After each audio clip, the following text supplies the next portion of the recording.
సింగరేణిలో అలియాస్ బాధితుల ఆమరణ దీక్షలట. క్షీణిస్తున్న పలువురి ఆరోగ్యం, ఆందోళనలో కుటుంబ సభ్యులు. ఎవరో పాపం వీళ్ళు. ఇప్పుడు ఏమైపోయిందంటే ఇది ఈ రూరల్ ఏరియాల్లో ఉన్న వార్తల్ని కవర్ చేయలేరు చాలామంది, మనలాంటి వాళ్ళని కూడా ఒప్పుకోవాల్సిందే. ఇప్పుడు ఈ మంచిర్యాల్, ఆసిఫాబాద్, ఆదిలాబాద్, ఇటు కొత్తగూడెం ఈ ఏరియాల్లో ఉన్న ఏజెన్సీ ఏరియాల్లో ఉన్న వార్తల్ని కవర్ చేయడం అనేది అంత ఈజీ కాదు, ఎందుకంటే ఇక్కడి నుంచి మనం బయలుదేరాలి.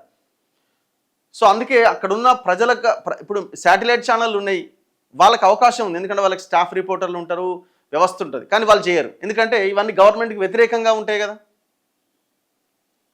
చూడండి, అంటే మీడియా పాత్ర సమాజంలో చాలామంది అంటున్నారు ఈ ఛానల్ మొత్తం మూసేయాలి, వ్యవస్థని మొత్తం మూసేస్తే ప్రజల జీవితాలు కథమే. సో మీడియా ఎంత బలంగా పనిచేస్తే ప్రజలు అంత గొప్పగా జీవించడానికి అవకాశం ఉంటుంది, అంటే ప్రజల యొక్క సమస్యలు అంత గొప్పగా బయటకు వస్తాయి. కానీ వాళ్ళ పరిస్థితి లేదు. సింగరేణిలో అలియాస్ పేర్ల బాధితుల సమస్యలు పరిష్కరించాలి అని డిమాండ్ చేస్తూ 2 రోజులుగా కొత్తగూడెంలోని సంస్థ కార్యాలయం ముందు బాధితులు ఆమరణ నిరాహార దీక్షలకు దిగారు. సింగరేణిలోని 12 ఏరియాల్లో సుమారు 400 మంది అలియాస్ పేర్ల బాధితులు ఉన్నారట. సింగరేణి విజిలెన్స్ విచారణ పేరుతో 2020 సంవత్సరం నుంచి ఉద్యోగాలు రాని కార్మికుల వారసులట వీళ్ళంతా.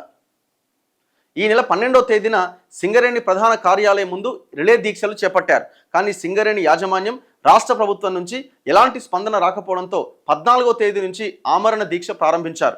2 రోజులుగా 8 మంది అలియాస్ పేర్ల బాధితులు ఆమరణ దీక్ష చేపట్టడంతో ఆదివారం వారి ఆరోగ్యం క్షీణించింది. బీపీ తగ్గడంతో నీరసించారు. కుటుంబ సభ్యులు ఆందోళనకు గురవుతున్నారట. మరి ఏం చేస్తుందండి గవర్నమెంట్? 3 మంత్రులు ఉన్నారు, ఏం చేయనీకాయ మీరు? 3 మంత్రులు ఉన్నారు, ఆడ పెద్ద వ్యవస్థ. కొత్తగూడెం నియోజకవర్గం ఎవరిది? ఈయనది కదా, మన కూనంనేని సాంబశివరావు గారు. మరి ఇప్పుడు గవర్నమెంట్ వ్యతిరేకంగా కూడా స్టేట్మెంట్స్ ఇస్తున్నారు. మరి ఇష్యూ ఏమైంది? ఫోన్ చేద్దాం ఒకసారి.